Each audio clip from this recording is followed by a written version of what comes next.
How to beat loneliness. After 60, real solutions that actually work. Have you ever sat in a quiet room, TV on, coffee in hand, still felt like something was missing? Like the silence wasn't peaceful anymore. It was just quiet in a way that echoed a little too loudly?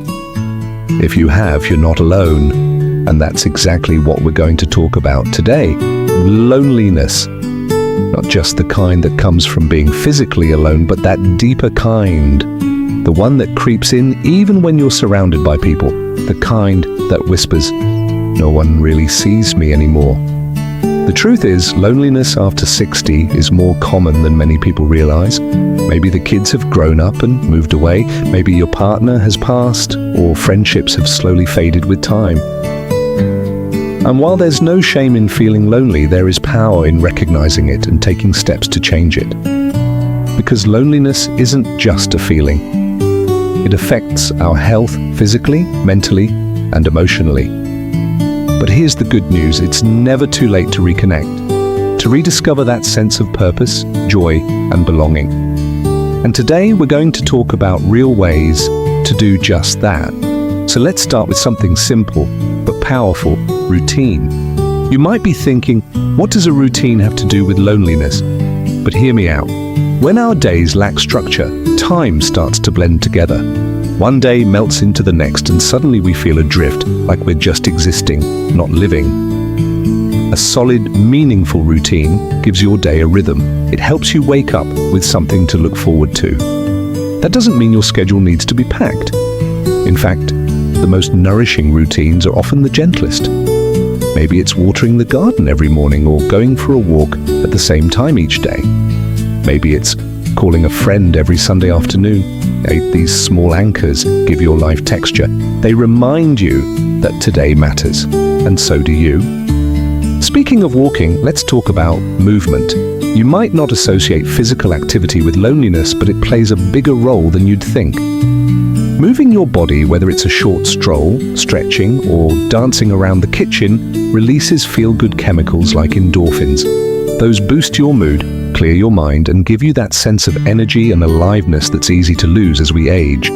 Even more importantly, movement can be social. A walking group, a gentle yoga class at the community center, even just saying hello to neighbors as you take your usual route. That small wave, that nod, it breaks the barrier of isolation. Suddenly, you're not invisible, you're part of something. And I know reaching out can feel awkward, especially if it's been a while. But let me tell you something, people are more open than you think. Often they're just waiting for someone else to make the first move. Why not let that be you? Now here's something that might surprise you, pets. Yes, our furry friends aren't just cute companions. They're powerful antidotes to loneliness. If you've ever owned a dog or a cat, you already know how comforting it is to have that warm presence nearby. They don't judge, they don't interrupt, they just exist with you.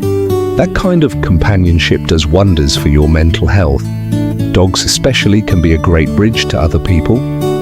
Take them out for a walk, and suddenly strangers start smiling at you. Some even stop to chat. It's like an invisible invitation to connect. And even if you're not ready or able to own a pet full-time, consider visiting an animal shelter, volunteering, or even pet sitting for a friend. You'll be surprised at how much joy a wagging tail can bring. But let's pause for a second because I want to say something important. Loneliness doesn't mean you're weak. It doesn't mean you've done something wrong. It means you're human. Every person at every age needs connection, needs to be seen, heard, valued. So don't let shame keep you from reaching out. You deserve connection. You deserve laughter, stories, and shared moments. And one of the most powerful ways to start creating those moments again is conversation. Not the deep, philosophical kind, just regular talk about the weather, about your favorite recipe, about the funny thing your neighbor's dog did. Conversation is a lifeline. It reminds us that we exist to someone else. So if it's been a while, maybe today's the day to pick up the phone, call an old friend, or strike up a chat with the cashier. Ask your neighbor how they're doing. It doesn't have to be a long talk, just a real one. Because once you start connecting again, even in small ways, that heavy cloud of loneliness begins to lift. And here's the beautiful part, it's not just about filling your time, it's about filling your life. Once those little sparks of connection start to return, whether through a friendly wave, a quick phone call, or the soft purr of a cat on your lap, it's like your heart remembers what it feels like to be part of the world again. And when that happens, something truly magical starts to unfold. Your confidence begins to grow. That brings us to something a lot of people overlook when they're feeling lonely: purpose. It's easy to think of purpose as something that belongs to younger folks, those building careers, raising families, chasing dreams, but that couldn't be further from the truth. In fact, one of the biggest shifts after 60 is redefining what purpose looks like for you. Maybe you're no longer working, maybe the kids don't need you the way they used to. That doesn't mean your value has faded, it just means it's evolving. Purpose now might look quieter, but it can be even more meaningful. Think about what lights you up. Maybe it's painting, maybe it's helping others, maybe it's telling your stories because you have a lifetime of wisdom and someone out there needs to hear it. That someone could be a grandchild, a neighbor, a stranger. You never know who you're touching just by sharing a piece of yourself. Volunteering is one of the most powerful ways to beat loneliness and rediscover that sense of purpose. Local food banks, community gardens, schools, and hospitals are always looking for kind hearts and helping hands. And when you show up, when you give something, you receive something just as important in return: connection. You become part of something bigger than yourself.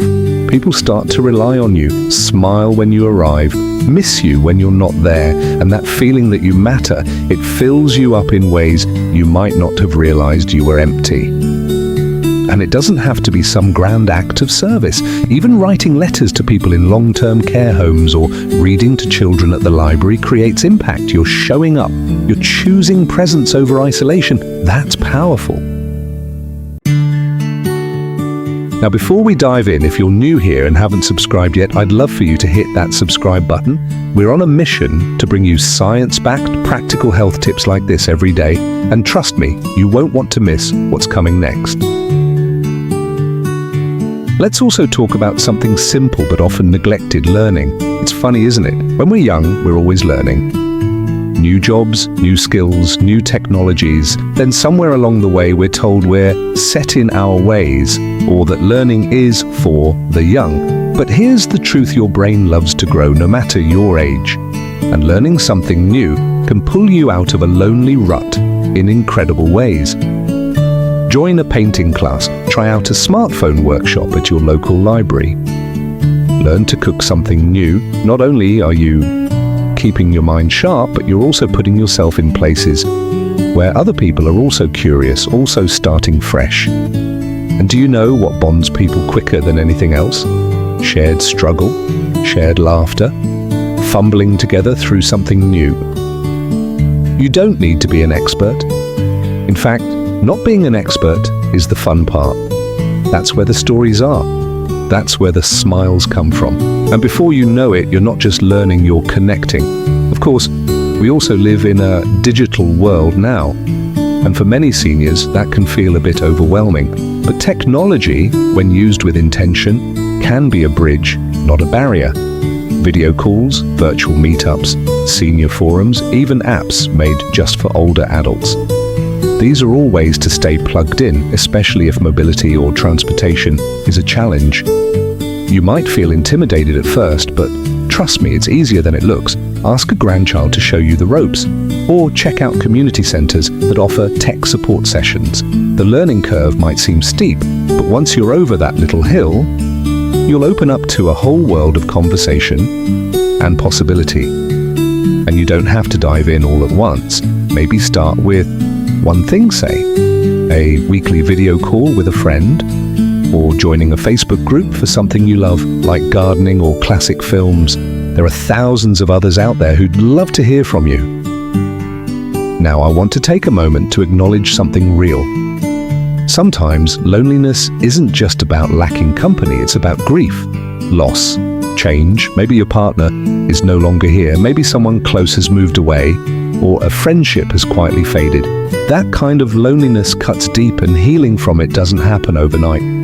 But here's what I know, healing does happen, and you don't have to go through it alone. Support groups exist in every city, many for free. Whether it's grief counseling, divorce recovery, or general senior companionship circles, these are safe spaces where you can speak freely, cry if you need to, laugh when you're ready, and hear others say, "I know exactly how you feel." Those 4 words, "I know how you feel," can be life-changing because they remind you you are not alone. When someone looks you in the eyes and says, "Me too," something inside you softens. You realize you're not isolated in your emotions. Others carry the same weight, the same quiet ache. And from that shared truth, a little light breaks through. It's from that place of openness and connection that we take our next step toward beating loneliness, expressing yourself. Because sometimes it's not about finding people right away. Sometimes it starts with simply finding yourself again, journaling, writing letters, painting, even talking out loud when no one's around. These are all ways to process what's going on inside. You don't need to share it with anyone unless you want to. But putting your feelings into words or colors or stories helps make sense of them. It gives those tangled emotions a place to go and gives you a clearer picture of what you need and want moving forward. For some, music becomes that outlet. For others, it's prayer or poetry or watching old home videos and allowing the memories to wash over them. However you choose to express yourself, remember, it's not about the result, it's about the release. It's about reminding yourself, I'm still here, I still matter, I still feel. And as you begin to reconnect with yourself, something else naturally starts to happen. You open your heart just a little wider to new relationships. Now, I know the word new can feel intimidating. After all, it's easy to think real friendships take a lifetime to build. But the truth is, meaningful connection can begin in a single afternoon. A smile at the cafe, a laugh shared during a class, a quiet moment at church where someone turns to you and simply says, "How are you doing?" What matters most isn't how long you've known someone, it's how safe and seen you feel when you're with them. So don't shut the door on new friendships because of fear or age.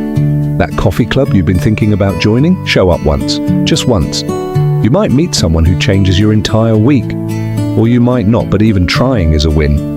Because it means you're choosing connection over comfort. That's bravery. And when it comes to friendships, quality always beats quantity. You don't need a dozen close companions. Sometimes 1 or 2 real connections where you can be fully yourself, silly or serious, make all the difference. And let's not forget the power of giving yourself that same friendship. Be gentle with yourself. Be patient. Speak kindly to the person in the mirror, because loneliness often grows louder when we criticize ourselves for feeling it. You're not broken. You're not failing. You're simply human. And the fact that you're watching this seeking guidance means your heart is already leading you back toward joy. I want you to take a deep breath right now. In through the nose, out through the mouth. Let your shoulders drop, let your jaw relax. And hear this clearly. You deserve to be loved, to be connected, to feel alive in this season of your life. There is no age limit on joy, no expiration date on friendship, no wrong time to start over. So take one small step today, just one. Call someone, visit that library, wave at your neighbor, sit outside where others pass by, say hello. You never know whose day you're making brighter, including your own. And if no one's said it to you in a while, let me say it now. You are not alone. Not in your thoughts, not in your emotions, not in your longing for more. There is still so much life ahead, so many smiles you haven't smiled yet, so many hands you haven't held, so many ordinary moments that could become extraordinary simply because you chose to show up. Thank you for spending this time with me today. If this message spoke to you, if it touched your heart, even just a little, please take a moment to leave a comment and share your thoughts. I'd love to hear your story. Because this space right here, it's not just a video, it's a community, and your voice matters here. Don't forget to give this video a like if it helped you, and consider subscribing so you don't miss the next one. We've got so much more to explore together. Tips, ideas, encouragement, all focused on helping you live well, age with joy, and find connection where you least expect it. Until next time, take care of your beautiful self. Be kind to your heart. And remember, there's still so much to look forward to. Here's to living your best life at every age.